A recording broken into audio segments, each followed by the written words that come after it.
Hello, and welcome to Living Spark, a project of the Spark of Humanity Network. I'm your hostess, Danielle O'Hallisey, and for the next 25 minutes, I'll be talking about my way of fumbling through the world while looking for opportunities to practice the Spark philosophy. I'm going to read to you a little bit from the Statement of Principles that you can find on the website sparkofhumanity.net, which you can also browse for things like in the attic. There are some meditations. There's some really good stuff on there. So I do hope that you will go there and avail yourself of everything there. Statement of principle: the insight that there is a spark of humanity in everyone is the foundation of the Spark of Humanity Network. We have discovered that as we connect with and affirm the spark in others, we are claiming our personal sparks and becoming agents of transformation. As we're engaged in life and moving through our experiences in the world, we sometimes notice that our sparks have become defended, distorted, or baffled.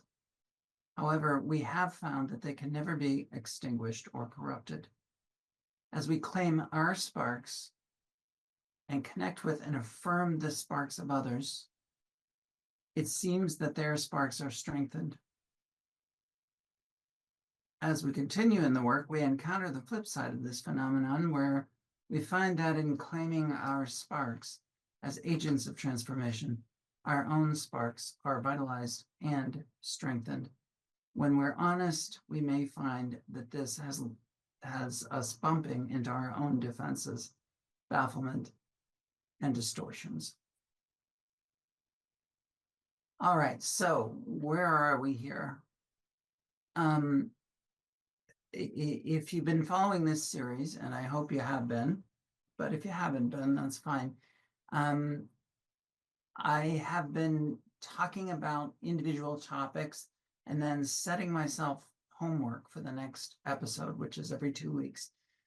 The last time we were here, I spoke about judgment, not judgment as in good judgment, using our capacity for assessing the world around us, instead judging the world around us. Instead, I'm talking about our I'm sorry, I'm a little bit foggy-headed, and I'll get to that in a minute. But I have found that I judge others, I fear that others are judging me, and that I judge others, and that in so doing, I am judging myself. Ultimately, I'm judging myself. A lot of judgment there. What I set myself to do over the past 2 weeks was to notice and observe times that I'm catching myself condemning others, judging others, and to try to trace that back to my own fears about my own paranoias, my own suspicion that others are judging me. Now, this very quickly led to an interesting phenomenon for me. See, I am in the process of being assessed for disability. I've been unable to return to work for the last 4 years, and it has gotten worse over time. And therefore, I am trying to get some benefits that I am not currently able to avail myself of. The interesting thing was that the Social Security Administration sent me to be assessed by a doctor, and that doctor is going to look down the list of symptoms. She's going to give me her own tests, and she's going to write an opinion for the Social Security Administration, and determine in her mind whether or not I'm entitled to benefits. This has not been easy for me. One of the things I've really struggled with is the fact that I am a worker, have been a worker my whole life. I have been able to roll up my sleeves and, and just plain do it, push myself, rally myself. And in this case, nothing has worked. In fact, it's all worked against me. My own tendency to push has actually worked very much against me. The reason I'm having trouble talking about this is that it's very personal, and I would forgive myself if I skipped over it and didn't talk about this. But honestly, it's a really good opportunity to talk about judgment. Yeah, I mean, when I first applied for disability and told people, several times people said to me, well, what's your disability? Like, what's wrong with you? Like, you look fine to me. I have an acquaintance right now who will say, you're young and you're healthy, which I am neither. And that irritates me. The awareness that others are judging me irritates me. And beyond that, the fact is that the fact is that I'm judging myself for seeking to get benefits. And I'm also, I'm a trans woman, and I've been judged my whole life. I've been very much judged my whole life.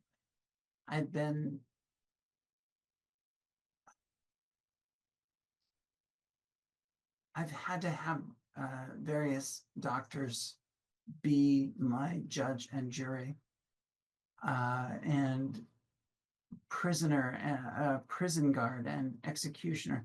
I mean, here are some things that have happened to me over the years. I had to convince doctors that I was able to be on hormones. And this was back in the 90s. It was not common practice. I was fortunate that I did, in fact, have a psychologist who was familiar with the whole process, and she was able to send me to an endocrinologist and so on and so on. But every step of the way, I've had to convince others of my sincerity and my understanding of myself as a woman. And this has been painfully difficult. It's also been the case that back in the late 90s, I had a doctor. I'm in California now, but he was up at Copley Hospital. Maybe he's still there. David Roy. I'll say his name because he was wonderful. He very easily adapted to my circumstances, and he said, yeah, okay, I can see that, and very easily transitioned his own thinking about me into a different place. And so that was wonderful back in the day. But then I went to his office one time because I had the flu, and he himself was out with the flu. And his office mate, whose name will not be spoken here, his office mate saw me. And he came in and looked at me kind of suspiciously, walked over, picked up my chart, and went through reading, looked at me disgusted, slammed the chart down on the table, and stormed out. I had to pay the copay that day. And there was very little support for trans people in those days. I look back and I can't imagine how I got through it. I really can't. It's really been one of the most difficult roads, being my age, going through transition in the 90s. It wasn't quite prehistory. I mean, there had been people transitioning since the 50s. And I first encountered the possibility of it in the 70s because I was in my teens and 20s. Anyway, it was a very, very difficult time. And each step of the way, I have had to once again demonstrate my sincerity and my willingness to, to put myself forward, to make myself known, to convince others of my sincerity. And meanwhile, I was going through being judged. I was going through losing a job because of my need to interact with the public, preventing my having that job. It really hasn't been easy. It hasn't been easy. I'm sorry. I'm feeling myself kind of escalating, so I'm trying to bring myself back down.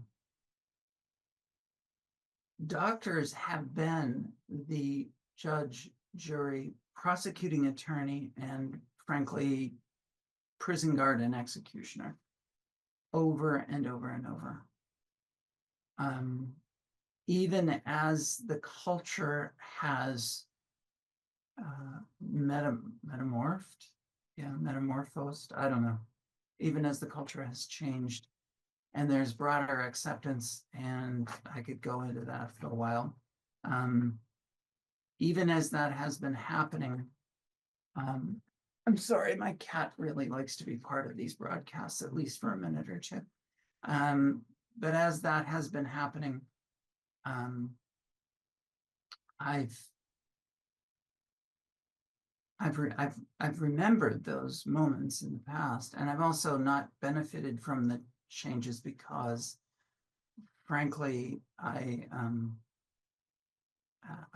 too old. I've already been through it all, and so therefore I've just had a little bit more freedom to talk about being transgender. So now the Social Security Administration sends me to a doctor to evaluate me for disability benefits, and I'm up here. I'm like freaking out. And I've already gone through all this. I've gone through it 2 years ago, and I'm kind of like, okay, this is it again. This is the process again. And they sent me to the same clinic, and I thought, well, like, what are the odds of getting the same doctor who turned me down before? Because this doctor, by the way, informed me, not in person. I mean, she was very, very sympathetic in person. But then she informed me that I'm a drug addict and an alcoholic and, a lifelong smoker, none of which is true, by the way. So I walk into the office already stressed, trying to be chatty with the assistant who is putting me through a few initial tests, weighing me, blood pressure, all that stuff. And then I walk into the office and there she is, the same damn doctor who lied about me previous time, 2 years ago. And I don't know what did this for me, but somehow a couple of loose wires crossed and I was able to say to her, wow, I had you 2 years ago when I went through this. It's so good to see a familiar face. So yeah, passive aggressive, right? But the look on her face was priceless, by the way. It was like, oh my God, I've lied about you already. And yeah. So I don't know what'll come of this. I do know that that I got through it. I took some notes after I left. I got myself home. I was, if I'm here right now, I was, up, way up at the time. And I yeah, I got through it. I got through it. I got through judging myself. I got through being judged. I got through the past couple of weeks by reminding myself that I'm not a bad person for needing help. And frankly, the difference between what I'm receiving now and what I would receive is fairly small, but it still exists. And I've sort of been like looking for ways that I can try to earn money and try to get back to work because I don't think it's going to go through. I do have a good attorney now, in case you're worried. Anyway, all of that to say that those prior experiences for me were the source of bafflement and distortion. They were the suspicion and knowledge that doctors have judged me one after another. Dozens of doctors have judged me. And it's only been in the last 5 or 6 years that they've begun to be more accepting of me. But yeah, even there, I have some stories about doctors that, I don't know, a woman who was clearly from the opposite side of the political divide and who was, interestingly enough, an immigrant from Iran. And she asked me if, in fact, I could have a baby now. So that happened. Anyway, the judgment that I've received is the judgment that I bring into the world. I'm telling you this story because honestly, I don't know if anybody's watching, and I don't know. I only know that I'm here to do my own practice, to tell my own stories, to look at how that maps onto the homework of this particular 2-week period. And what I find is that I am looking out into the world. I talked about this last time. I look into the world and judge others as harshly as I believe they would judge me. The exact opposite of the golden rule.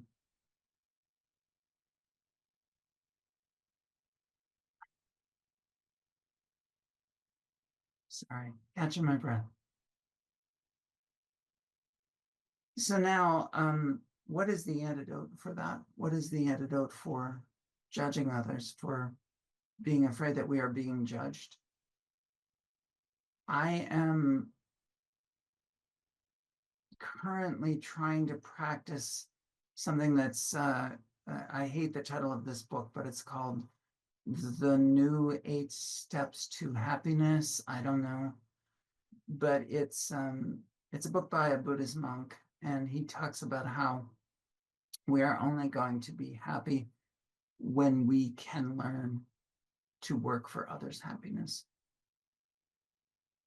One of the things that he talks about, and this is from an initial, it's a set of 8 verses that comes to us from many years ago, and I can't remember how many years ago, but he talks about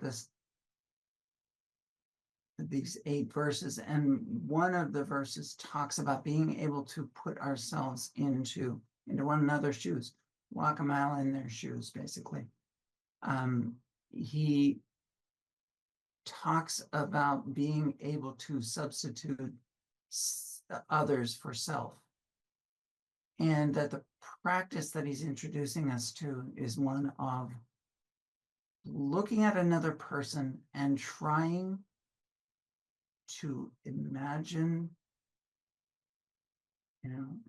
ourselves as them, trying to allow them to embody what we call our self.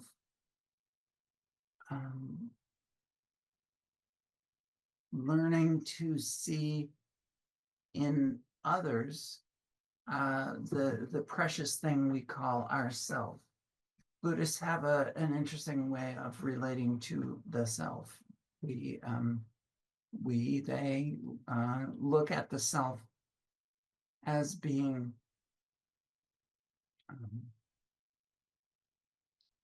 look at the self as being essentially empty.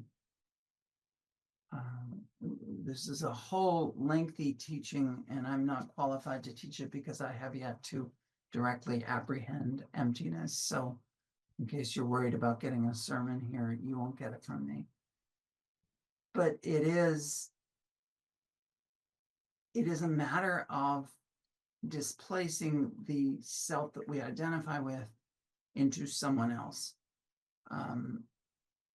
Looking at another person and seeing ourselves not through their eyes, not looking back at me, but looking at the world from their eyes, looking at the whole world from their eyes.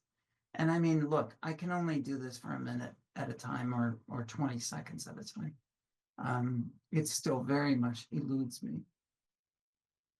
But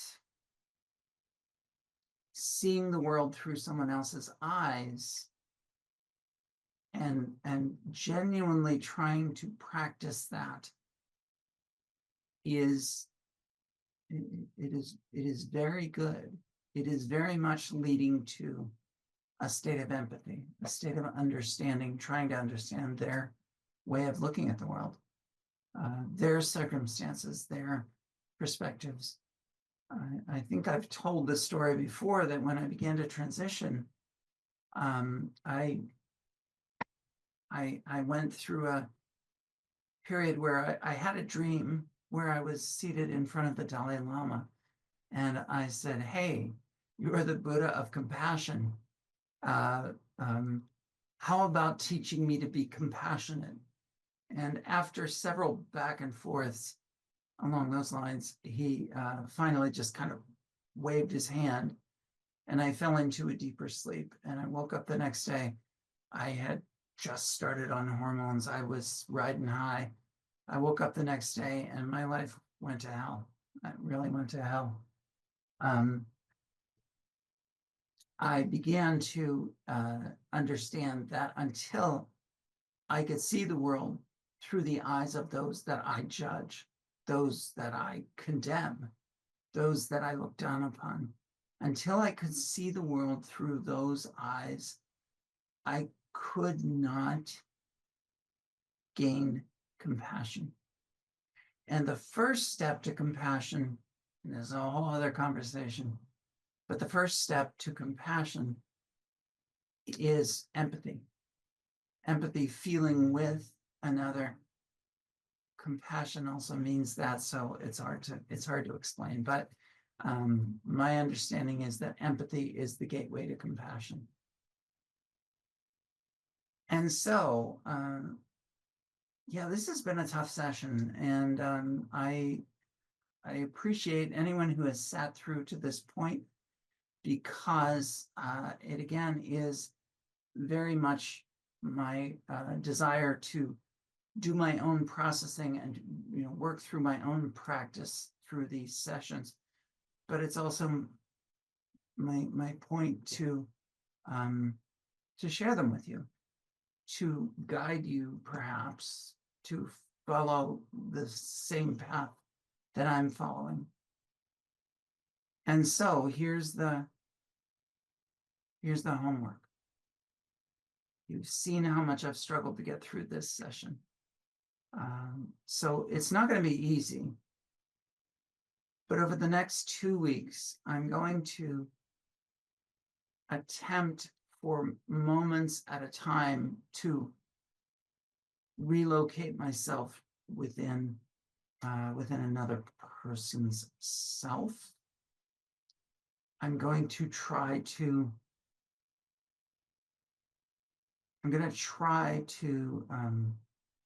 see the world from their eyes. That will depend on how I think I see their perspective, how much it aligns with my perspective. I'm going to start slow. And later on, I'm going to try to see the world through the eyes of those that I sincerely disagree with. But we got plenty of time to do that over the rest of this year.